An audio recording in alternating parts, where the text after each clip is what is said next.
Okay mga sisis, sagutin natin yung comment ni si Alexa. Need ba talaga yung dalawa or kahit isa sa kanila dyan? Okay na.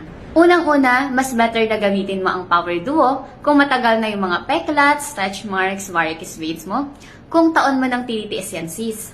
Pangalawa, hindi po sila sabay na ginagamit. So itong BTY Daily Radiance natin ay pang umaga, then sa gabi naman ay si BTY Overnight Matte. So mas better talaga itong Power Duo na gamitin mo kasi nagre-repair yung skin mo sa umaga, nagre-repair pa yung skin mo sa gabi. Pangatlo, mas mabilis ang effect sa'yo kung itong Power Duo ang gagamitin mo. Dahil meron itong Centella asiatica, meron din yung aloe vera extract, collagen, tsaka hyaluronic acid. So, ano bang nagagawa ng mga main ingredients na yun mga sis? Una, nakaka-fade siya ng mga peklat at stretch marks. Pangalawa, nakakatanggal siya ng pamamaga ng ating mga vein. Kung ayaw mo na ma-damage or masunog yung skin mo, perfect dahil itong BTY Daily Radiance ay bukod sa nakakatanggal ng skin problem, meron din po siyang SPF 45 PA++.